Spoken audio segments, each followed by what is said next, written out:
इत पंथ पेड़े कई चल ही कई बेख दर्शन ताबिच अंधेरी ज्ञान की पावे न कोई निकसन पावे न कोई निकसन ज्ञान संग श्यानप मिली।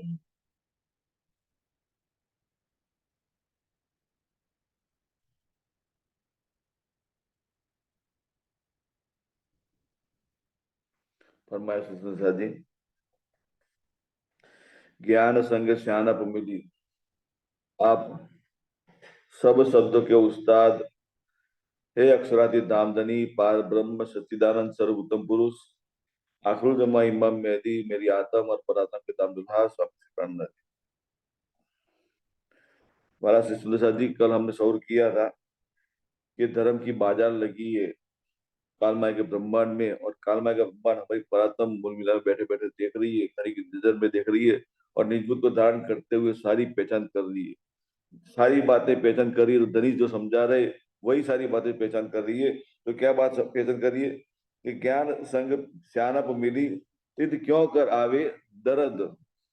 अब ज्ञान की बात करें सुंदर साथ जी, तो अब दुनिया के धर्म ग्रंथों को लेकर जो बातें करे, तो धर्म की तो बाजार लगी हुई है, और सब जगह यही लंका की चौक पर कहा जाता है कि हमारे पास आओ, हमारे पास आओ, हमारे पास वो मुक्ति का मार्ग है। लेकिन सुंदर साथ जी, जो सारी बातें जो कहने वाले जो है, सबके सब सुपर को लेकर चलने वाले हैं, लेकिन अखंड की तरफ जाने के लिए जो दृष्टि चाहिए वो दृष्टि किसी के पास नहीं है। तो सबका वर्णन करने का तरीका जो कहे, या फिर उनके ज्ञान की जो सारी बातें कहे, सुपर बुद्ध को लेकर ही है, और अज्ञानता को लेकर ही सबके सब खड़े हुए। तो सुंदर सा जी, उनकी पहचान भी अज्ञान को लेकर है, तो पहचान भी क्या कराएंगे, अखंड की तरफ दृष्टि कैसे दौड़ाएंगे। खुद की दृष्टि नहीं पहुंची तो दूसरों की दृष्टि कहाँ अखंड पे ले जाएंगे। सुंदर सा जी, लेकिन एक जागृत बुद्ध जाहिर हुई, हमारे जीव के दिल भीतर दाखिल हुई, तो जीव अखंड की तरफ अपने आप को खड़ा होकर सारी बातें समझ रहा है, और जीव के मार्फत से हमारी परात्म निज बुद्ध को धारण करते हुए सारी बातें समझ रही है। तो क्या समझ में आ रहा है कि ज्ञान संग श्यानप मिली। श्यानप का मतलब चतुराई से है सुंदर साथी, चतुराई।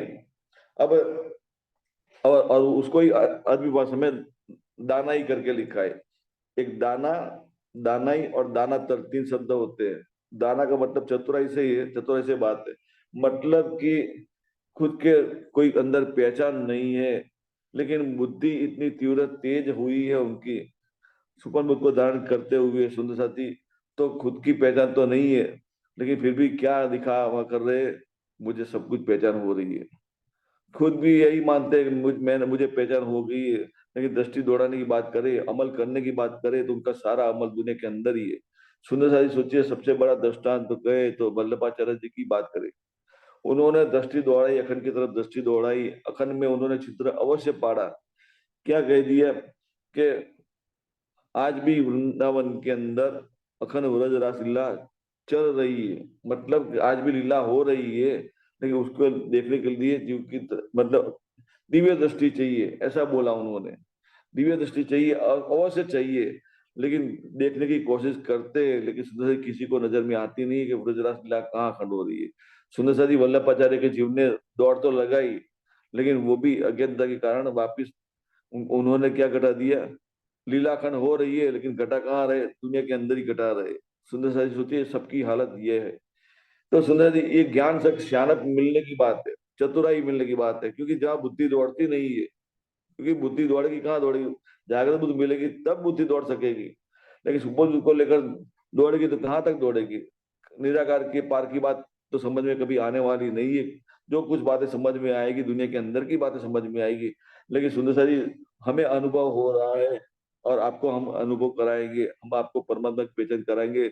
सबके सब जितने भी ज्ञान को लेकर चलने वाले धर्म ग्रंथ है, सारे सारे सारे के सारे की हकीकत यही है कि ज्ञान संग सियानक मिली, यदि क्यों करावे दर्द। मर मतलब कि दर्द का मतलब कि परमात्मा की पहचान होने की जो बात है, वो बात उनसे होती नहीं है। सबके सब ज्ञान की तो बातें सब हर कोई करता है, लेकिन भीतर दिल के अनुभव की बात करे, तो दिल के अंदर अनुभव तो कुछ भी है ही नहीं। तो क्या कहते हैं, न आपे न दर्द कीने सो हो जाए सब गरज।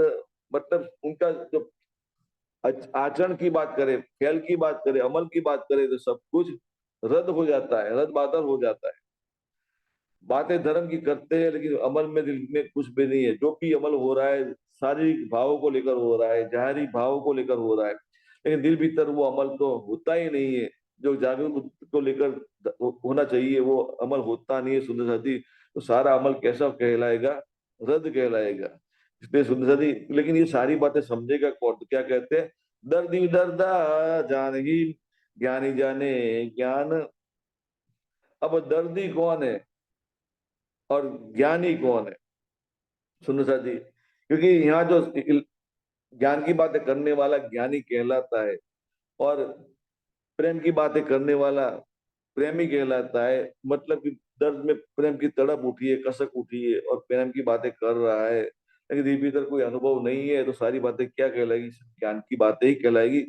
सिर्फ नाम का लेबल क्या लगा दिया, प्रेम का, लेकिन बातें तो ज्ञान की ही कहलाएगी। चतुराई से बात कर रहा है, प्रेम का आवरण बिछाकर सारी बातें कर रहा है। लेकिन सुंदर सर, ये सारी पहचान किसको हो रही है? हमारी परात्म को हो रही है। दूसरी किसको पहचान हो रही है? जीव को हो रही है। जीव को पहचान हो रही है, जागृत बुद्ध के द्वारा पहचान हो रही है, और हमारी परात्म को हो रही है निज बुद्ध के द्वारा। सुंदर सर जी, तो क्या कहते हैं, दर्दी दर्दा जानी। एक दर्दी कौन है? जो परमात्मा का अंग है, परमात्मा से अलग पिछड़ा वो महसूस कर रहा है, वही तो दर्दी है। और ज्ञानी कौन है? दुनिया जो ज्ञान की बातें कर रहे हैं, वो ज्ञान की बात करने वाला ज्ञानी नहीं है। हकीकत में धनी का जो संदेशा, जो निमित्त मात्र बना हुआ है, संदेशा दुनिया के अंदर जाहिर करने वाला जो कहे, वही दुनिया के अंदर असल ज्ञानी है। मतलब कि सबकी दृष्टि परमात्मा की तरफ ले जाने वाला होता है, वही ज्ञानी कहलाता है। तो क्या कहते हैं, ज्ञानी जाने ज्ञान। मतलब कि परमात्मा की बातें जो कहे, जो दिल भीतर रूबरू हो रही है, सारी बातें कौन जान रहा है? दर्दी है। जो दर्दी है वही ज्ञानी है, दूसरा तो कोई है ही नहीं। शुद्ध साधक सोचिए, दर्दी देखने के लिए क्या दिखता है? दर्दी और ज्ञानी अलग दिख रहे हैं, लेकिन सुंदर साथ के बीच की शोभा की बात करें, तो हर कोई ज्ञान चर्चा करने के लिए बैठता नहीं है। वो अगुवाई करता नहीं है। अगुवाई सिरदारी तो एक ही करता है, लेकिन उसके साथ जुड़े हुए होते हैं सबके सब। लेकिन दिल सबके जो जुड़ने वाले जो सुंदर साथ है, सबके सब की जागृति दिल भीतर हुई है। उनका जीव ने जागृत बुद्ध को धारण करते हुए परमात्मा की पहचान की है, अक्षराधिधनी की पहचान की है, और अपने आप को दुनिया की तरफ से किनारा करते हुए अखंड में अपने आप को खड़ा महसूस किया है। और उस जीव के मार्फत से लीला देखना, उनकी जो परातन है, दिल भीतर धनी के साथ शौर करती है, बातें करती है, दीदार करती है, धनी का अनुभव करती है, धनी का नूर समझती है, इश्क समझती है, हुक्म समझती है, इलम समझती है, जोश आवेश सब कुछ जो कहे, धनी का पूरा अनुभव, सर्व अंगों को की बात करे, या फिर कहे सर्व सागर की बात करे, या फिर कहे सर्व सर्वा की, सब कुछ धनी का अनुभव कर रही है। सबके सब सुंदर साथ की परात्म की बात करे सुंदर साथ जी। तो ये, लेकिन यहाँ शोभा किसी एक को ही मिलती है, लेकिन सारे के सारे उनके साथ जुड़े हुए तो शोभा सबकी कहलाएगी, एक की नहीं कहलाएगी। छठे दिन की मोमिनों की लीला है सुंदर साथी, कल हमने सौर किया था कि जो धनी की शोभा जाहिर होती है, तो सुंदर साथ का जो मेला जो लगा हुआ है, उस मेले के अंदर ही धनी की शोभा जाहिर होती है। लेकिन उस मेले के अंदर धनी ने एक सुंदर साथ को हुक्म ऐसा कर दिया है, वो सिरदारी कर रहा है, आगे चल रहा है, लेकिन उनके साथ जुड़ने वाले सारे सुंदर साथ है, उनके ऊपर भी हुक्म धनी का ही हो रहा है, और सबके सब उनके साथ जुड़े हुए हैं। लेकिन सबके अंदर धनी को पहचान करने की बात है, धनी के साथ बातें करने की बात है, एक जैसा ही जहूर दिल में सबको अनुभव हो रहा है सुंदर साथ जी। एक जैसा ही अनुभव, धनी इश्क नूर जोश इल्म शहूर की जो बात करें, जो कुछ बातें करें, धनी की पहचान करने की बातें, सबके अंदर एक जैसी पहचान हो रही है। लेकिन चर्चा वाणी करने की बात होती है सुंदर साथ, तो किसी एक सुंदर साथ को ही हुक्म होता है। लेकिन ऐसी बात नहीं है कि दूसरे जुड़ने वाले सुंदर साथ है उनको ये बातें मालूम नहीं है।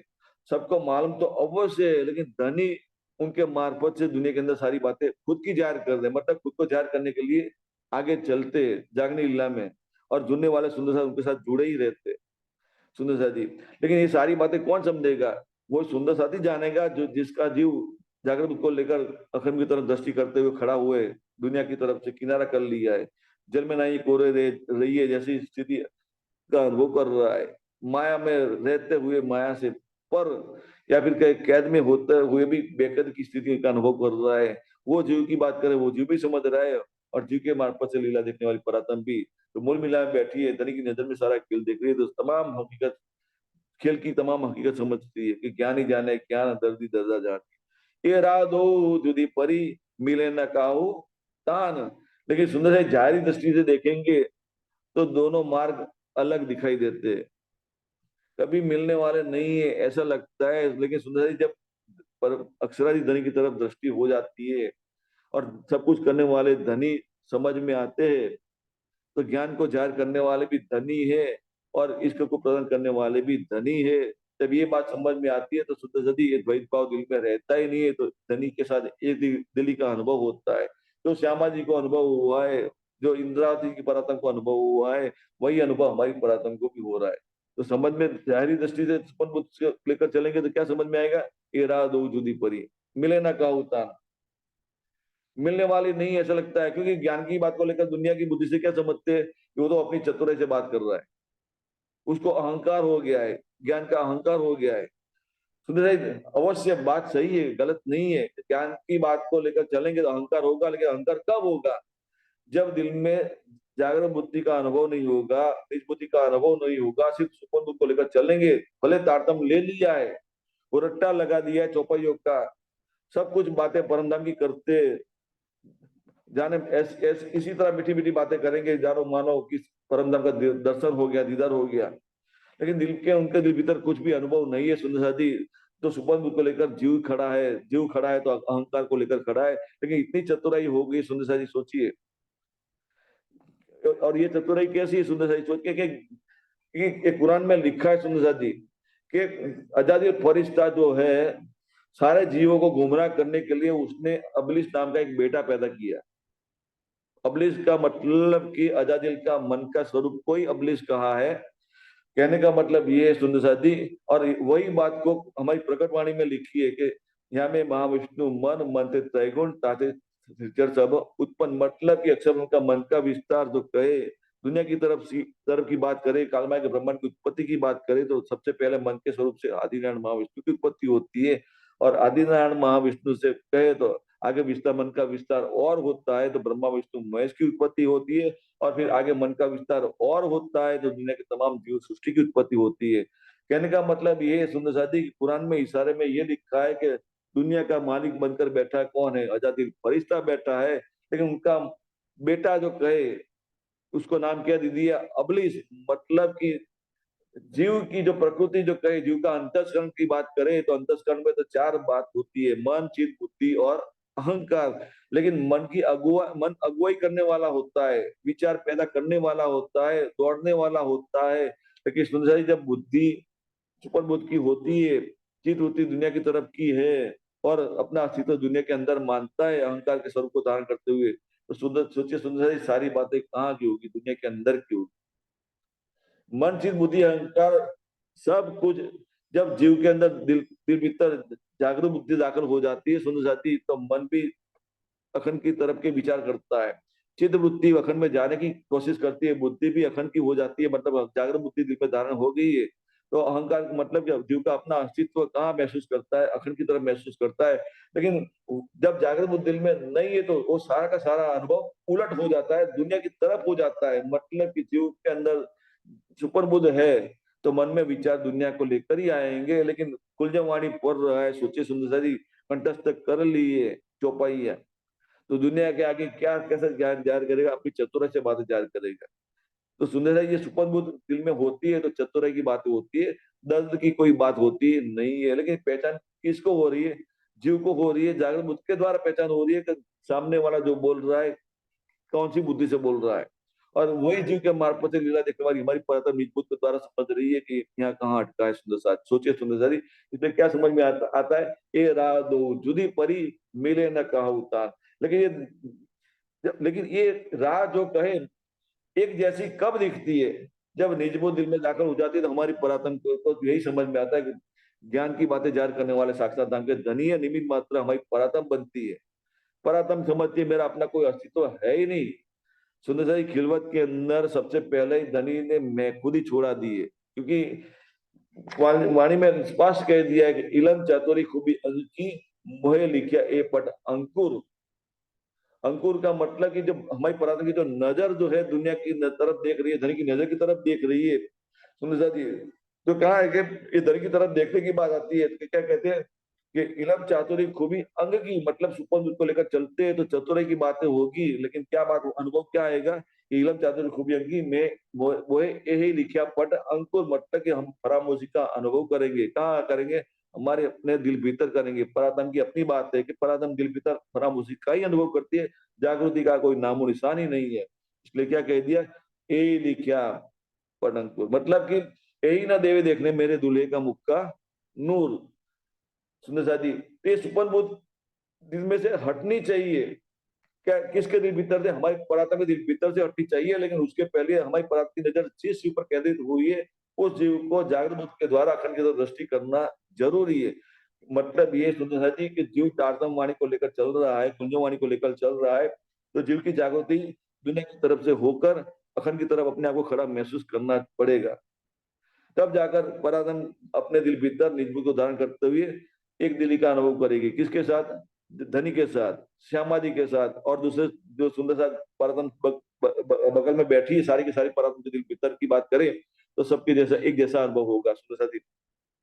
तो जब ये होता नहीं है तो समझ में क्या आता है? तेरा दो जुदी परी मिले न काहू तान। तो सुंदर जी अब दोनों अलग होता है, तो अब 32 नंबर की चौपाई में क्या बताया? दीवाना मूर्ख मिले, सियानत मिले शैतान। दीवाना मूर्ख मिले, सियानत मिले शैतान। शैतान का मतलब आजादी फरिश्ता की बात है सुंदर सा जी, वो गुमराह करने वाला है। कुरान में स्पष्ट कह दिया है, खुदा के बीच जो बातें हुई तो उसने कुरान के अंदर स्पष्ट कह दिया है कि तुम्हारी रूह मेरी दुनिया में आएगी तो मैं उसको गुमराह करूंगा। लेकिन कैसे करूंगा? जाहिरी बातों को लेकर तो गुमराह तो अवश्य होगा, लेकिन कोई जागृत होगा तो उसको दिल भीतर से गुमराह करूंगा। अब दिल भीतर से गुमराह करने की बात होते है तो कैसे करेगा? सोचिए सुंदर जी, मन के द्वारा करेगा। मन वही अबलिस कहा है, मन को ही अबलिस कहा है, उसको ही नारद कहा है। सुनो सर, ये मन की जो बात कहे, हमारे हिंदू शास्त्र में क्या बताया? नारद करके बताया है। मतलब कि हमारे हिंदू शास्त्र में क्या बात लिखी है कि नारद को इतनी शक्ति मिली है कि एक पलक मात्र में पूरे 14 लोक में घूमकर वापिस आ जाते हैं। सुन रहे हैं? हमारे मन की भी बात करें, आप अमेरिका में बैठे या दुनिया में कोई भी कोने में बैठे हो, लेकिन जब आप अपने घर को याद करते हैं तो हमारा मन एक सेकंड में भी पल मात्रा में क्या है, तो ज्यादा टाइम लगता भी नहीं है और हमारी दृष्टि तुरंत घर में पहुंच जाती है। भले हम कोई दुनिया के कोई भी कोने में बैठे हैं, लेकिन जब खुद के घर को याद करते हैं, ये दुनिया की हकीकत है। तो सुंदर सर जी, ये जब खुद की हकीकत को जब ये बात समझ में आती है तो मन पलक मात्र में घर पहुंच जाता है। मतलब कि जो मन में विचार खड़ा हो गया, मन वहीं पहुंच जाता है और हमारी उपस्थिति वहीं कहलाएगी। शरीर भले कहीं कोई दुनिया के कोई भी कोने में हो, लेकिन हमारा मन जहां दौड़ता है, जहां पहुंचता है, वहीं हमारी उपस्थिति कहलाएगी सुंदर जी। तो ये सारी बातें कहे तो ये गुमराह करने वाला कौन है? आजादी फरिश्ता, मतलब कि आदिनारायण महाविष्णु की बातें। आदिनारायण महाविष्णु खुद जागृत है, लेकिन दुनिया के अंदर जागृत है। दुनिया के पर की बात करें तो उसको जागृति नहीं है, उसकी जागृति दुनिया के अंदर की है। तो वो समझ रहा है कि दुनिया के जो मुझे दिखाई देती है, सारे के सारे जीव जो है मेरे अधीन है। तो वो नहीं चाहेगा कि मेरा अधीन जो जीव है मुझसे पर होकर अखंड में चला जाए, मतलब कि मुझसे अलग हो जाए, वो नहीं चाहेगा। जिस तरह हमारी प्रार्थना के लिए क्या कह दिया कि अक्षर धनी सब कुछ कर सकते हैं, लेकिन एक बात ऐसी है जो खुदा से भी ना हुई। मतलब कि हमारी प्रार्थना को कभी बोलो श्री प्राणनाथ प्यारे की जय। मतलब हमारी अपनी पराक्रम की बात करें सुंदर साथी, तो हमारी पराक्रम समझ रही है कि हम धनी के अंग है। धनी का दिल का अंग श्यामा जी महारानी है और श्यामा जी महारानी के अंग हमारी पराक्रम है। लेकिन हमारे बीच एक दिल ही एक अंग का स्वरूप है। तो हमारी पराक्रम को क्या समझ में आता है? धनी अपनी पराक्रम से कभी जुदा हो सकते नहीं है, अलग हो सकते नहीं है, दूर कर सकते भी नहीं है। तो इसी तरह आदिनारायण महाविष्णु दुनिया के अंदर वही बात समझ रहा है कि सारे के सारे जीव मेरे अंग है, मेरे अधीन है, मुझसे कभी दूर होना नहीं चाहिए। तो ये क्या करेगा? साम दाम दंड भेद की नीति अपनाएगा, जीव को अपने ताबे में रखने के लिए, अपने कदमों में रखने के लिए। सुंदर साथी, तो ये उसका आउट बता दिया कि ऐना आउट अमृत रूप रस छल बल वल अकल अगिन कुटिल कोमल चंचल चतुर चपल। सुंदर साहब ये तो खाली शब्दों के मार्फत इतने समझाए, लेकिन सोचिए सुंदर साहब पूरी दुनिया अजादिल की है। कोई कोना ऐसी ऐसी नहीं है खाली जहाँ अजादिल का विस्तार ना हुआ हो, मतलब अजादिल खड़ा ना हो। समझिए कि जैसे परमधाम के अंदर अम, चप्पा चप्पा कण कण की बात करें, साक्षात धाम के धनी स्वयं खुद बने हैं और खुद ही नूर फैला रहे, खुद ही इसको कर रहे, खुद को ही इसको कर रहे, खुद ही इसको कर रहे। तो सुंदर सुंदर साथी, इसी तरह दुनिया की बात करें तो दुनिया की तमाम हकीकत की बात करें तो दुनिया की ब्रह्म कालमा के ब्रह्मांड जो धनी की नजर में हमारी परात्म देख रही है, तो कालमा के ब्रह्मांड की हकीकत की बात करें तो सारा ब्रह्मांड अजादिल के मन का विस्तार है। मतलब कि कालमा के ब्रह्मांड जो हमारी परातम धनी की नजर में देख रहे, उस कालमय ब्रह्मांड की हकीकत की बात करें तो कालमय के ब्रह्मांड के कण कण की बात करें तो सब में फैला हुआ किसका है? अजादिल का है। मतलब आदिनारायण महाविष्णु का है, कोई कण ऐसा नहीं है। इसलिए तो दुनिया क्या कहती है, कण कण में परमात्मा है, लेकिन परमात्मा किसको मान रही है? आदिनारायण महाविष्णु को मान रही है। वे उन सबको सबों की भूल है, क्योंकि उनको सुपन बुद्ध को लेकर चलने वाले हैं, लेकिन सुपन बुद्ध किसकी? आदिनारायण महाविष्णु की ही है। स्वाभाविक एक आदिनारायण महाविष्णु की बुद्धि है, तो आदिनारायण महाविष्णु को ही देखेगी दुनिया, उसको ही अपना परमात्मा मानेगी। और सुंदर साई दूसरी बात, शास्त्रों में क्या कह दिया है कि नारद जो है ब्रह्मा विष्णु का, भगवान विष्णु का मन का स्वरूप है, और दुनिया के अंदर कहा कैसे घूमता है? नारायण नारायण करते घूमता है। मतलब कि सारी बातें, या फिर कहे तो दुनिया के अंदर ज्ञान की बातें कहे तो जाहिरात किसकी करता है? तो भगवान विष्णु की ही करता है। मतलब दुनिया को यही बता रहा है कि विष्णु भगवान ही परमात्मा है, इसी तरह। और वही मन सबके सब जीवों के अंदर दाखिल हुआ है, तो स्वाभाविक है कि दुनिया के जीव किसकी पहचान करेंगे? आदिनारायण महाविष्णु की करेंगे। लेकिन सुपन बुद्ध को लेकर चलने वाले सारे जीव यही बात को लेकर अपने बस जहां जहां दृष्टि पहुंची उसको ही अपना अंतिम गंतव्य मानते हैं। लेकिन सुंदर साई जब जीव के अंदर, दिल के भीतर जागृत बुद्धि प्रवेश कर जाती है तो सुंदर से एक पलक मात्रा भी नहीं लगता है, दृष्टि अखंड में पहुंच जाती है। तो कालमय ब्रह्मांड की तमाम हकीकत मालूम नहीं कहाँ गायब हो जाती है। जीव के अंदर की बात करें, क्योंकि जीव भी सिर्फ अखंड के सिवा कुछ देख सकता ही नहीं है जब जागृत बुद्धि में धारण हो जाती है। क्योंकि उसको अखंड के सिवा कुछ नजर में आता नहीं है, क्योंकि उसको अक्षर ब्रह्म की पहचान हो जाती है। मतलब कि अक्षर अक्षर ब्रह्म का नूर समझ में आता है, मतलब धनी की सत्ता की पहचान होती है। जीव को, किसको? जीव को। और ब्रह्मांड बनने में तमाम हकीकत समझ लेता है, और एकमात्र अक्षराधि धनी का चरण पकड़ते रहना की कोशिश कर रहा है एक कुलजमवाणी के जरिए। क्योंकि अक्षराधि धनी की पहचान क्यों होती है? उसको एक कुलजमवाणी पढ़ता है, इसलिए सब कुछ समझ में आता है कि अक्षराधि धनी ही ऐसा समर्थवान है, शक्तिमान है, या फिर कहे तो यही एकमात्र मेहरबान है। और वही उनकी मेहर से ही मैं अखंड में विश्व में अखंड होऊंगा। तो सुंदर जब, लेकिन ये जागृत बुद्ध नहीं होती है तो समझ में क्या आता है कि दीवाना मूर्ख मिले सियानक मिले शैतान। लेकिन ये दीवाना और मूर्ख की पहचान, या फिर के चतुराई और शैतान की पहचान कौन कर रहा है? जागृत बुद्ध को धारण करने वाला जीव भी कर रहा है, और जीव के मार्फत से लीला देखने वाली हमारी परात्म भी कर रही है। लेकिन ये पहचान नहीं होती है तो दोनों अलग दिखाई देते नहीं है। लेकिन हम में अलग क्यों दिखाई देते हैं? क्योंकि जागृत बुद्धि में धारण हो गई है। कौन कैसी स्थिति में बात कर रहा है? कल हमने सौर किया था, सुपौल बुद्ध को लेकर बात करेगा तो उसकी उपस्थिति हमें क्या समझ में आती है कि दुनिया में खड़ा होकर ही बात कर रहा है। जागृत बुद्ध को लेकर बात करेगा, कुलजमवाणी की सारी बातें करेगा तो हमें समझ में आएगा वो कहाँ अटका हुआ है? खंड युग माया में अटका हुआ है। और निजबुद्ध को लेकर सारी बातें करेगा तो हमें समझ में आएगा कहाँ अटका हुआ है? मूल मिला में अपने आप को अटका हुआ महसूस कर रहा है। अटका हुआ कहने का मतलब सुंदर ये है कि दिल भीतर जागृति हो जाती है, लेकिन साक्षात उठने की बात होती नहीं है, इसलिए उसको अटका हुआ कहा। मतलब कि साक्षात यानी के साथ जो लीला करने की बात होती है वो बात होती नहीं है, लेकिन दिल भीतर परमदम जैसा अनुभव सारा हो रहा है। किसको? हमारे परमदम को हो रहा है। तो सुंदर इसलिए क्या कहते हैं, दर्द ज्ञान दो जुदे मिले न पिंड पहचान। लेकिन जागृत बुद्धि दिल में नहीं होती तो कोई पहचान होती नहीं है। लेकिन दिल में ये जब जागृत बुद्धि जीव के दिल भीतर प्रवेश हो गई है और जीव के मार्फत से हमारे पुरातन के दिल भीतर निजबुद्ध का अनुभव हो रहा है, तो सारी पहचान हो रही है। सुंदर जी मैंने थोड़ी चौपाई निकाल के रखी है। अब ये एक जो निजबुद्धि दिल में दाखिल हो गई है तो उसके द्वारा जब पहचान होती है तो क्या समझ में आता है? तो सागर की, श्री सागर किताब की 5वें नंबर की चौपाइया है, थोड़ी चौपाइया पढ़ता हूँ आपको समझने के लिए कि आशिक न लेवे दानाई पर ए दानाई हक। मतलब कि कोई सुंदर साथ अब दिल में निजबुद्ध जागृत हो गई है, खुद की पहचान हो रही है।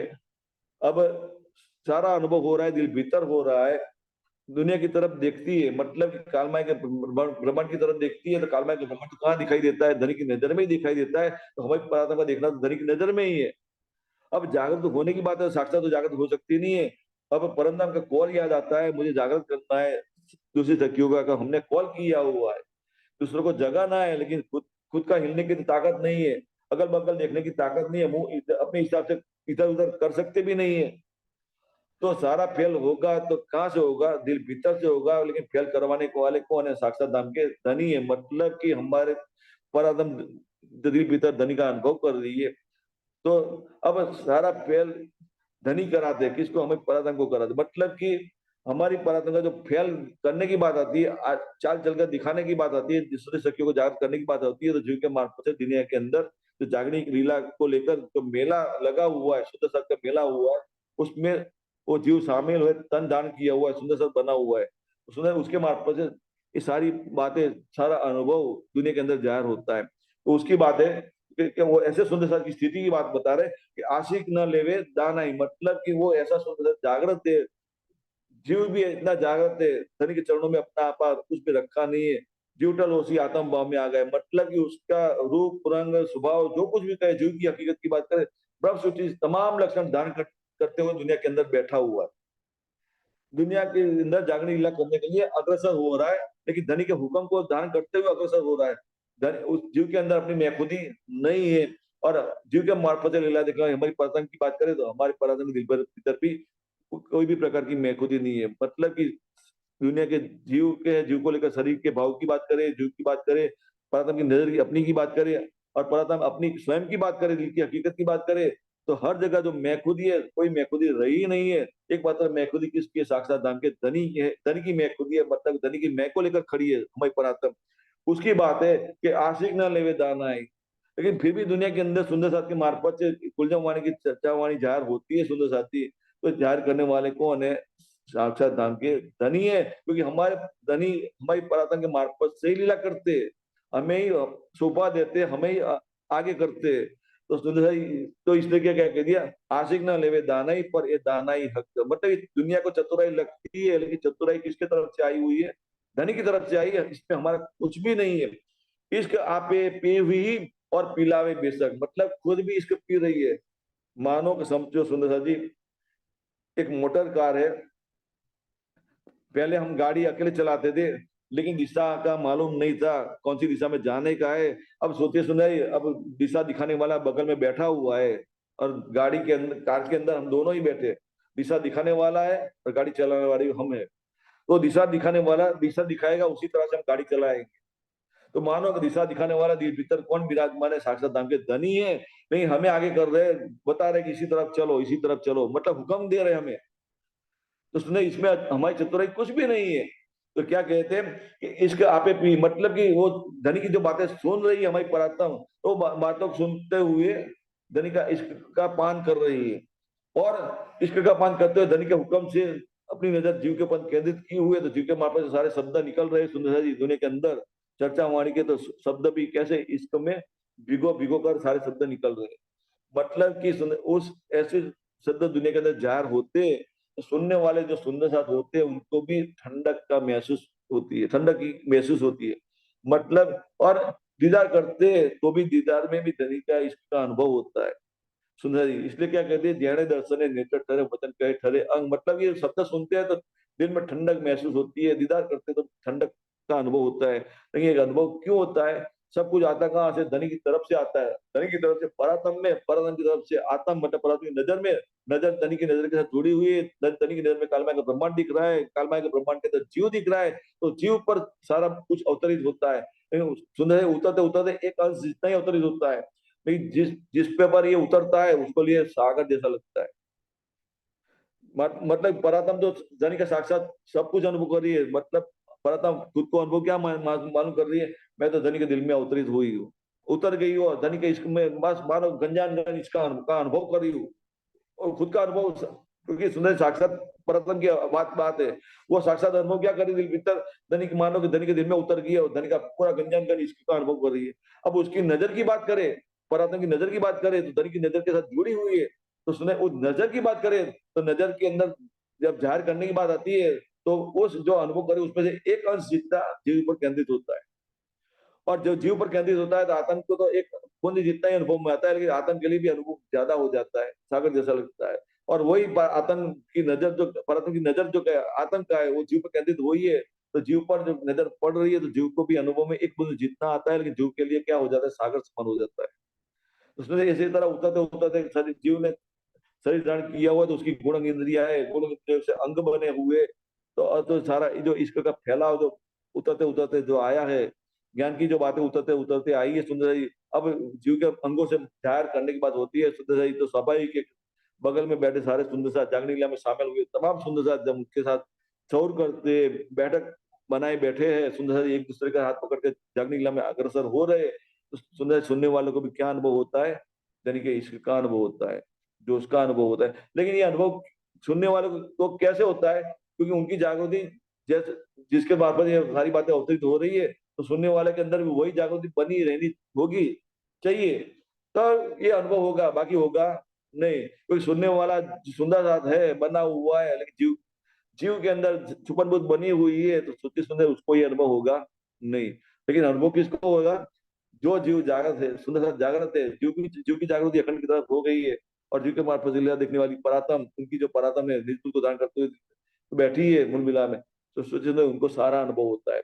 तो सुंदर तो ये कहते हैं कि ये चतुराई हक्की और हक्कई का इल्म। तो ये धनी की कारीगरी सब कुछ समझ में आती है, सुनने वालों को भी समझ में आती है और सुनाने वालों को भी समझ में आती है। ये चतुराई हक्की और हक्की का इल्म, ये सुख इन स्वरूप के देवे यही कसम, मतलब सब कुछ करने वाले कौन है, साक्षात दान के धनी है। फिर आगे क्या बता रहे हैं कि इन स्वरूप को वर्णन सुहाई की चतुराई, मतलब कि फिर भी वर्णन करना है, धनी के स्वरूप को जाहिर करना है, धनी के अनुभव को जाहिर करना है, धनी के नूर को जाहिर करना है, इसके को जाहिर करना है, इलम की हकीकत सब जाहिर करनी है, फिर हुक्म को भी जाहिर करना है, निस्बत को भी जाहिर करना है। सुंदर सा ये सारी बातें दुनिया के अंदर जाहिर होगी तो कोई कोई जीव ऐसा होगा, जीव के मार्फत से लीला परातम जो अपनी नजर केंद्रित की हुई है, तो वो जीव कोई खोजी होगा, तो शब्द दुनिया का सुनेगा तो शायद उसके अंदर जो खोज की जो बात होगी तो तुरंत पहचान लेगा कि बात कहाँ की हो रही है, अखंड की हो रही है, तुरंत पकड़ लेगा। और पकड़ लेगा तो स्वाभाविक है उसकी दृष्टि अखंड में चली जाएगी, तो उस जीव के मार्फत से लीला देखने वाली परातम को दिल पितर निर्भूत उदाहरण करते हुए जागृत हो जाएगी। तो ये क्या कहते हैं, जो इन स्वरूप के वर्णन तो यही की चतुराई, जो जिसके अंदर जागरूक बुद्धि नहीं है तो वो क्या करेंगे, वो अपनी चतुराई बता रहे हैं, क्योंकि खुद की बात होती नहीं है और उसका सब जगह नूर फैला हुआ नजर में आता है। तो दुनिया की जो बातों को लेकर चलने वाला इच्छा राग द्वेष को लेकर चलेंगे और अपनी महखुदी को लेकर चलेंगे तो अपना काम होगा नहीं, तो छोटे सुंदर ही वो द्वेष को लेकर चलेगा, तो मतलब कि वो आड़ा बनकर खड़ा हो जाएगा। तो क्या कहते हैं, इन सब को वर्णन तो यही की चतुराई, या को आशिक जानिए जो इतनी रहे लगता है। फिर भी दुनिया की तरफ से दुनिया की तरफ जैसे ही बातें करते हुए दुनिया के अंदर बातें जाहिर करनी है, धनी की बातें करनी है। मानो कि समझो कि ये धनी की जो बातें जाहिर हो रही है तो सुंदर किसी तरह जाहिर हो रही है। समझो कि पहले जमाने में राजाओं के बीच जो लड़ाई होती थी तो राजा अपने जासूस रखते थे जो दुश्मन के खेमे में जाते थे और सारी बातें ढूंढ ढूंढ कर निकाल निकाल कर सारी खबरें अपने राजा को पहुंचाते थे। तो वो जो जासूस की बात करे, वो जासूस लोग जो थे दुश्मन राजा के वहां पहुंच जाते थे, तो उनका मानो कि उस दुश्मन राजा मेरा ही राजा है ऐसा मानते हुए उसके कदमों में मतलब सेवा में हजराजू खड़ा रह जाता था, उसकी सेना में भर्ती हो जाता है या कुछ भी, मतलब उनका ही बनकर रह जाता था, लेकिन काम किसका कर रहा था, जो राजा ने भेजा है उसका, जिसकी जासूसी कर रहा है उसको उसके लिए काम करता है।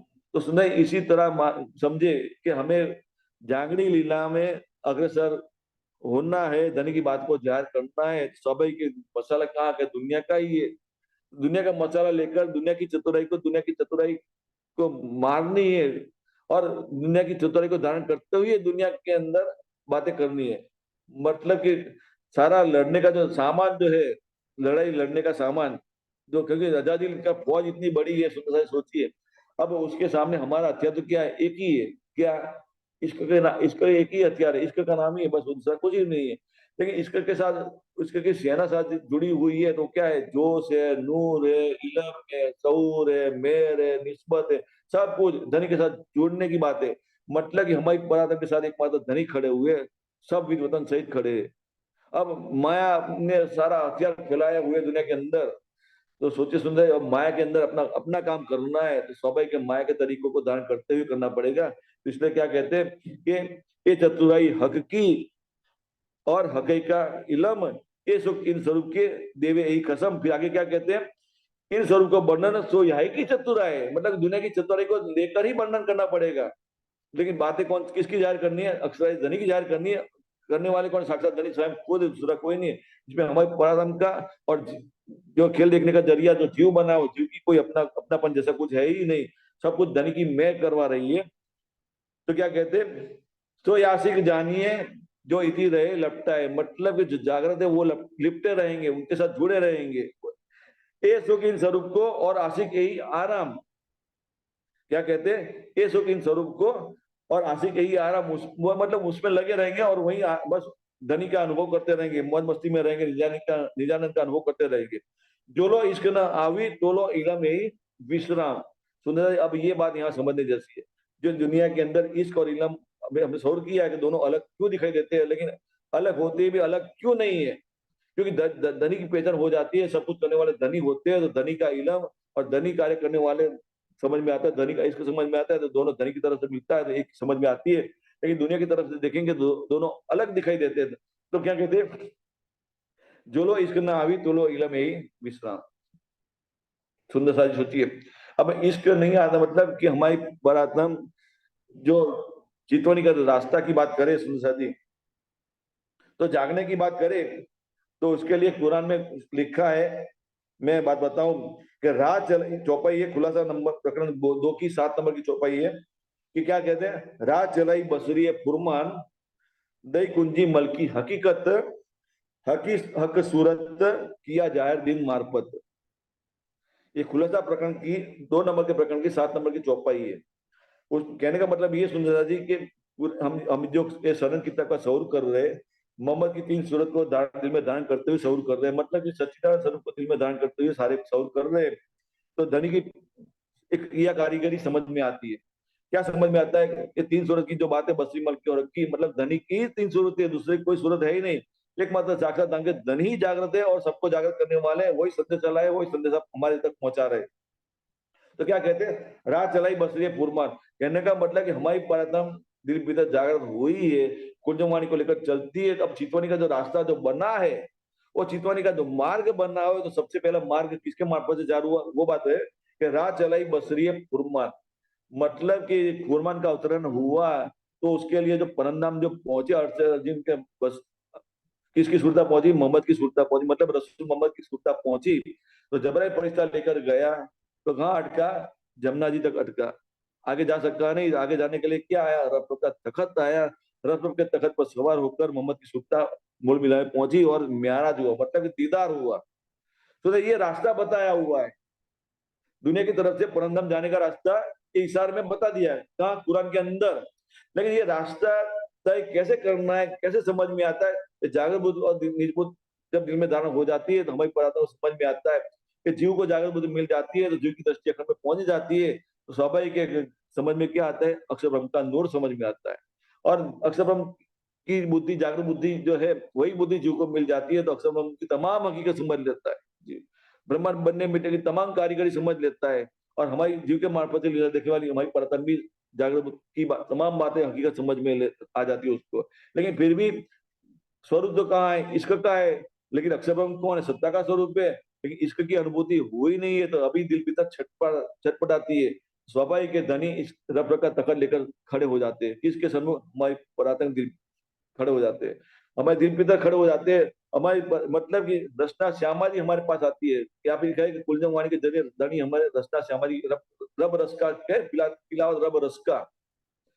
तो ये धनी अपना स्वयं खुद का रस पिलाते हैं, मतलब इश्क का रस, इसको को आगे किया हुआ है, हमारे वास्ते आगे किया हुआ है कि हमारी परात्मा जो तड़प रही है, जागृत बुद्धि दिल में अवश्य दाखिल हो गई है, जागृत बुद्धि का अनुभव कर रही है, हमारी परात्मा जीव के मार्फत से अनुभव कर रही है। लेकिन पहचान किसकी हो रही है? सत्ता की पहचान हो रही है। लेकिन हमारा स्वरूप इश्क का है, तो हमें इश्क के लिए तड़प रहे हैं। तो रब रब का तखत लेकर धनी स्वयं खुद खड़े हो जाते हैं और इश्क का अनुभव हमें पराधम करने लग जाती है। सोचिए सुंदर साथी, अब इश्क हमें धनी अपना इश्क प्रदान करते हैं, तो वही इश्क के स्वर पर सवार होकर हमें पराधम मूल मिला में जागृति का अनुभव करती है और क्या मानती है, मैं तो मूल मिला में बैठी हूँ। तब जाकर सुंदर साथी हमें हमें परात्मा को समझ में आता है, मैं तो जीव भी नहीं हूँ और परात्मा की नजर जो आत्म मानती है, जो दुनिया की तरफ लगी हुई है, वो भी मैं नहीं हूँ। लेकिन मैं कौन हूँ? मैं तो मूल मिला में बैठने वाली परात्मा हूँ, धनी के साथ लीला करने वाले परात्मा हूँ। मेरा साक्षात धन मौजूद है। मेरी नजर धनी की नजर के साथ जुड़ी हुई है। मेरा नजर का कनेक्शन धनी के साथ जुड़ा हुआ है। दुनिया की तरफ से कोई कनेक्शन मेरा लगा नहीं है। फिर भी सुंदर साथी फरामोश का खेल खड़ा हुआ है, तो खेल में तो नजर बनी रहेगी। किसकी? पराधम की साक्षात नजर की बात करें। लेकिन हमारी पराधम की नजर खुल गई है, दिल भीतर खुल गई है, तो दिल में धन का अनुभव हो रहा है। सुंदर इसने क्या समझा है कि ये सुख इन स्वरूप को और आशिक यही आराम। लेकिन अब साक्षात नजर उठती नहीं है, तो स्वाभाविक है हमारा आराम कहाँ होगा? दिल भीतर का अनुभव करते रहने का होगा। दिल में तड़प बनी हुई है कि साक्षात लीला करने की बात है। लेकिन फिर आगे क्या कहते हैं? जो लो इश्क न आवी तो लो इलम ही विश्राम। क्या कह दिया? जो लो इश्क न आवी तो लो इलम ही विश्राम। मतलब कि दिल भीतर इश्क का अनुभव तो अवश्य हो रहा है और इलम का अनुभव हो रहा है कि जो जिसको खुदाई इलम कहते हैं, वही खुदाई इलम धनी दिल में प्रदान करते हैं। किसको? हमारी परातम को कर रहे हैं, सारी बातें समझा रहे। सौर की जो बातें हो रही है खुदाई इलम से हो रही है, निजबुत के इलम से हो रही है, और वही बातें इलम की बात है। तो इलम यही विश्राम, मतलब कि हमारी परातम निजबुत के इलम को धारण करते हुए धनी की नजर के साथ साक्षात नजर मिला के बैठी है, मूल विराम में बैठी है। लेकिन धनी की नजर में कालमा का ब्रह्मांड दिखाई देता है। लेकिन अब देखने का नजरिया बदल गया है। पहले दुनिया की तरफ से था देखने का नजरिया, लेकिन अब नजरिया कहाँ की तरफ हो गया? परमधाम तरफ ही हो गया है। परमधाम को देखने की बात करती है सुंदर साथी, सोचिए। तो क्या इसलिए क्या कह दिया? जो लो इश्क ना आवी तो लो इलम यही विश्राम। फिर आगे क्या कहते हैं? इश्क को सुख और है और सुख इलम। लेकिन सुंदर जी, जब ये दिल भीतर अनुभव हो रहा है, लेकिन फिर भी निजमुत के इलम की तमाम हकीकत समझ में आती है। दुनिया की तरफ से हकीकत समझ में आती है, परमधाम की तरफ से तमाम हकीकत समझ में आती है। लेकिन साक्षात इश्क की बात करे, इस धनी के साथ रंग विलास लीला करने की बात करे, तो सुंदर सारी ये बल पड़ा नजर में आता है। तो हमारी पराधों की चाहना क्या होती है? धनी मैं आपके साथ इश्क की लीला करूं, लेकिन साक्षात जागृत होकर करूं। आपके साथ मैं मीठी मीठी बातें करूं, तो अपने जबान से साक्षात जागृत होकर बात करूं। आपकी मीठी मीठी बातें मैं अपने कानों से सुनूं, लेकिन साक्षात जागृत होकर करूं। सुंदर, ये काम होता नहीं है। तो इसलिए हमारी परदम क्या समझती है? साक्षात का सुख तो कुछ और है, लेकिन ये धनी जो दिल में अनुभव करा रहे, तो दिल की तरह का अनुभव साक्षात जैसा ही है। लेकिन सुंदर हमें समझ में आता है साक्षात का सुख कैसा होता है और साक्षात जैसा सुख कैसा होता है। दोनों में अंतर, ये पतली जो भेद रेखा है हमारी परातम समझ रही है। लेकिन फिर भी जो मिल रहा है उसमें धनी का ही अनुभव हो रहा है। तो मतलब इस किला में ही विश्राम, मतलब विश्राम का अनुभव कर रही है, मतलब आराम का अनुभव कर रही है, धनी का अनुभव कर रही है। अब कहीं जाने की जरूरत पड़ती नहीं है, मतलब दुनिया की तरफ देखने की जरूरत पड़ती नहीं है। एक मात्र धनी की तरफ दीदार करते रहने की बात है। सुंदर, ये सारा अनुभव दिल भीतर का है, साक्षात अनुभव का कुछ भी नहीं है। तो क्या कहते हैं? इसका को सुख और है और सुख इलम। मतलब दिल में जो अनुभव हो रहा है धनी की खुदाई का इलम का अनुभव हो रहा है। सारी बातें सौर करते हुए धनी समझा रहे, इलम का अनुभव तो हो रहा है। लेकिन जब साक्षात इश्क की बात करे, इश्क की लीला करने की बात करे, तो हमें प्रारंभ भी समझती है कि वो इश्क का सुख तो कुछ और ही है। लेकिन वो अनुभव कब होगा? जब धनी आप मुझे जागृत कर देंगे, साक्षात जागृत कर देंगे, तो मैं आपके साथ इश्क की साक्षात इश्क की लीला करूँ कहूंगी, तो मुझे वो सुख मिलेगा। सुंदर, ये सुख प्राप्त करने के लिए हमारी परातम तड़पती है, वीरा में तड़प छलकती है। सोचिए। तो फिर क्या कहते हैं? पर न्यारी बात आशिकी की जिन जो देवे कसम। फिर भी सुंदर धनी की मैं को दिल में धारण किया हुआ है, अपना आपा कुछ रखा नहीं है हमारी परातम ने। और परातम की नजर जिस जीव पर केंद्रित हुई है, तो जीव ने भी अपना आपा कुछ रखा नहीं है। फिर भी हृदय के अंदर जागो जगाओ की लीला करनी है, तो लीला करवाने वाले साक्षात धनी है। धनी ही हमें अग्रसर करते हैं। तो सुंदर साथ के मार्फत से जो लीला जान होती है सुंदर साथी, उसमें किसी की मैखुदी नहीं है, ना जीव की कोई मैखुदी है, ना पराधन की अपनी कोई मैखुदी है। एकमात्र धनी की मैं ही दुनिया के अंदर उस धनी के मार्फत जाहिर होती है। तो क्या कहते हैं? लेकिन हमारी पराधन की अपनी बात करे, तो वो क्या है? मानो कि एक कोने में धनी के चरणों में बैठी हुई है। समझ में आ रहा है कि दुनिया क्या मानती है? ये तन लीला करने वाला है, लेकिन पराधन क्या समझती है? मैं तो लीला करने वाली नहीं हूँ, धनी करने वाले हैं। धनी के साथ मैं जुड़ी हुई हूँ। मानो एक गाड़ी में सवार बैठे, गाड़ी हम चला रहे हैं लेकिन दिशा दिखाने वाला धनी बगल में बैठा है, इस बाएं ओर मोड़ दाएं ओर मोड़ सारे दिशा निर्देश करने वाले हैं। हमें तो समझ में नहीं आती कौन से रास्ते पर चलना है, वही रास्ता दिखाने वाले वही है, वो रास्ते पर चलाने वाले वही है। तो हमारी पराक्रम क्या समझ रही है, धनी की तरफ देखती है, धनी की बातें सुनती है और उसी आगे चलती जाती है। मतलब कि अनुभव क्या समझ रही है कि धनी ही करवाने वाले। सुंदर इसलिए क्या कहते हैं, पर न्यारी बात आशिक की जिन जो देवे कसम। मतलब सुंदर ये कुलजम वाणी के को जाहिर करने की बात होती है कि सुंदर साथ का जो मेला लगा हुआ है, उस मेले के अंदर कोई सुंदर साथ अग्रसर होता है, सिरदारी करते हुए दिखाई देता है, आगे चलते हुए दिखाई देता है, उनके सारे साथ पूरी जमात जुड़ी हुई है, लेकिन सबके सब जागृति दिल भीतर हुई है, सब सब जुड़े हुए हैं। लेकिन अग्रसर जो सुरेख सुंदर साथ बना हुआ है, उसके ऊपर धनी ने ऐसा हुक्म कर दिया है, मतलब वो उसके निगरानी में सारे सुंदर साथ चलते हैं। लेकिन सबकी जागृति एक जैसी है, सब पर मेहर महबूब एक जैसी है। कल हमने सौर किया सुंदर साथी कि चर्चा करने वाला होता है लेकिन सुनने वाला कोई नहीं होता है, तो चर्चा सुनाने वाला क्या करेगा। सारे सुनने वाले हैं और चर्चा करने वाला कोई नहीं है, तो चर्चा सुनने वाला क्या करेगा। चर्चा सुनने वाला भी है, चर्चा सुनाने वाला भी है, लेकिन प्रोग्राम की जो व्यवस्था खड़ी करनी चाहिए वो व्यवस्था भी नहीं, वो स्थान भी नहीं होगा तो क्या होगा। इसमें स्थान भी चाहिए, स्थान की वहीवट करने वाले भी चाहिए, चर्चा सुनाने वाला भी चाहिए, चर्चा सुनने वाले भी चाहिए। देखिए सब कुछ मिलते एक साथ काम करते मिलकर तो सोचे सुने जागनी लीला की शोभा दिखाई देती है। लेकिन जागनी लीला की शोभा दिखाई दी तो उसमें शोभा किसकी जार होती है, एकमात्र अक्षराधीश धनी की जार होती है। लेकिन सब के सब कैसे धनी के चरणों में सेवा में हजूर खड़े हुए, मतलब कि धनी आप ही करवाने वाले हो। चर्चा करने वाला भी यही कहता है कि धनी आप ही करने वाले हो, मैं तो बस बगल में बैठे सुन रही हूँ। और सुनने वाले भी ये समझ रहे नहीं आप ही सुना रहे हो, दिल की तरह हम सुन रहे, आप सुन रहे, मैं सुन रही हूँ, दिल की तरह की बातें सुन रही। और व्यवस्था जो सेवा करने वाले जुड़े हुए हैं। अब दुनिया वालों को क्या लगता है, वो तो चर्चा सुनता नहीं है, वो खाली बस वहाँ रसोई घर में रसोई बनाता है, उसको चर्चा वाली क्या सुनाई देगा, उसका उद्धार कैसे होगा। लेकिन सुंदर साथी वो भी जागृत है, ऐसी बात नहीं है। वो भी जो चर्चा करने वाले की जो स्थिति है वही स्थिति, वो सेवा करने वाले की स्थिति वही इसी की वैसी है, सब पर मेहर महबूब की होती है। लेकिन दुनिया की दृष्टि से सोचेंगे तो अलगता दिखाई देगा, लेकिन परंदा की तरफ की दृष्टि करके देखेंगे तो एक जैसा एक रस ही समझ में आएगा। सब पर मेहर मतलब को धनी के सिवा कुछ नजर नहीं आएगा, बस इला में विश्राम। उसको सेवा करने में आनंद आता है, उसको सेवा चर्चा सुनने में आनंद आता है, उसको चर्चा वाणी द्वारा धनी की बातें सौर करते आनंद होता है। लेकिन सबके अंदर निजानंद की अनुभूति होती है। धनी का मैं को लेकर चलने वाले सारे सुंदर साथे तो धनी का नूर एक जैसा ही अनुभव करते हैं, धनी का एक जैसा ही अनुभव करते हैं। धनी का जोश आवेश निस्बत हुक्म मेहर इलम जो कुछ कहे इसलिए सब कुछ धनी का एक जैसा ही अनुभव करते हैं। इसलिए क्या कहते हैं, ए इलम ए इश्क दो इन हक को चाहे। सुंदर ये सागर पांचवा नंबर के प्रकरण की चौपाई है कि ये क्या कहते हैं, ए इलम ए इश्क दो हक को चाहे। दोनों चाहना किसकी करते, मतलब कि चर्चा करने वाला की दिल भीतर भी चाहना किसकी है, धनी को प्राप्त करने की है, और सुनने वाले जो बैठे वो उसके भी अंदर चाहना क्या है, अक्षर धनी को प्राप्त करने की बात है।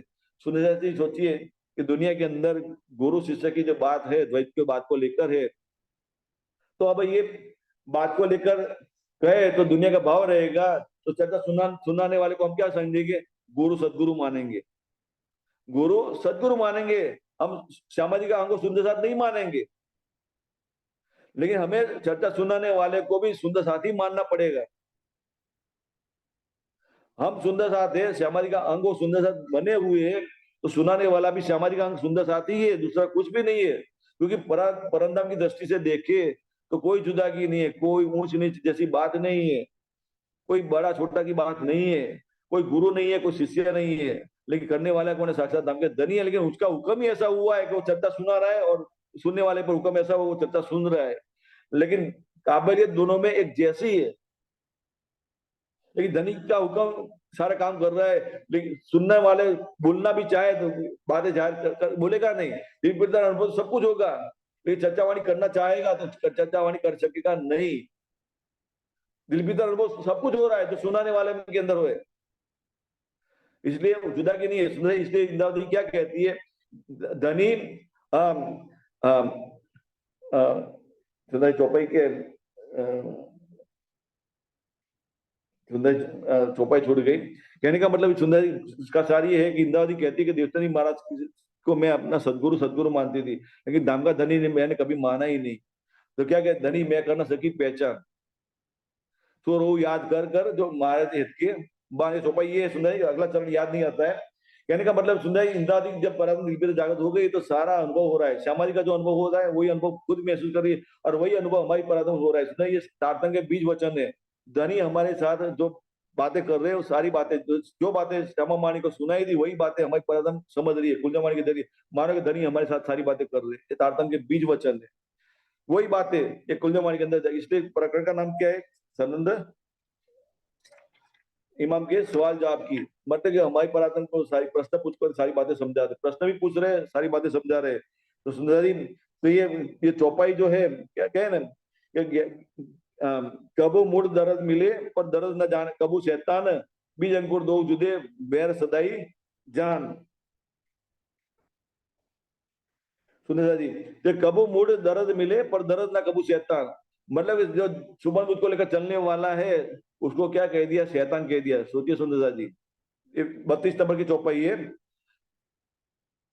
33 नंबर की चौपाई सुंदर जी के कबू मूड दर्द मिले पर दर्द ना काबू शैतान।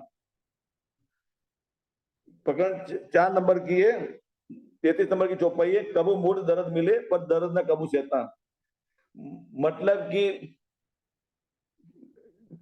एक इश्क वाला है, दूसरा इलम वाला है। एक के अंदर निजबुद्धि जागृत हो गई है सुंदर साथ के बीच, और दूसरा सुंदर साथ सुपन को लेकर चलने वाला है, उसकी बात है। दोनों का तफात नजर में आता है, उस तफात समझने जैसी है कि परत दर्द ना कबू शैतान। मतलब कि सुपन को लेकर चलने वाला जो है उसके दिल में कौन विराजमान है? शैतान विराजमान है। मतलब कि अजादिल फरिश्ता विराजमान है। भले तारतम लिया है, तारतम लिया है, फिर भी सुपन बुद्ध को लेकर चलता है, तो मानो अंदर दिल में विराजमान कौन है? अजादी फरिश्ता बैठा है, आदिनारायण महाविष्णु बैठा है। धनी का कोई अनुभव ही नहीं है, उसकी बात है। तो क्या कहते हैं कि पर दर्द ना कबू शैतान, उसको अनुभव हो रहा है सुपर बुद्ध को लेकर आदिनारायण महाविष्णु का। मतलब बातें करेगा, परम धाम की बातें करेगा, सब कुछ करेगा, लेकिन चाल चल करने की बात आएगी वो गुमराह होकर करेगा लीला। तो क्या कहते हैं, बीज अंकुर दो जुदे वैर सदाई जान। क्या कहते हैं, बीज अंकुर दो जुदे, ये दुनिया का अलगता तफावत का खीर नीर का निवेरा, ऐसी तरह हमारी पुरातन की दीपिका होता जाता है। सारी पहचान हो रही है, सुंदर साथ की भी पहचान हो रही है, कौन सुंदर साथ कहाँ अटका हुआ है।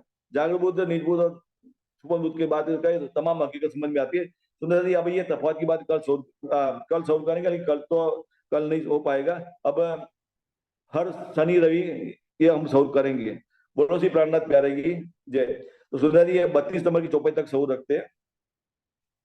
मिले न पिंड पहचान, मिले न पिंड पहचान, दीवाना मूरख मिले, दीवाना मूरख मिले, सियानप मिले शैतान, सियानप मिले शैतान, दर्द ज्ञान दो जुदे, दर्द ज्ञान दो जुदे, मिले न पिंड पहचान, मिले न पिंड पहचान, मिले न पिंड पहचान।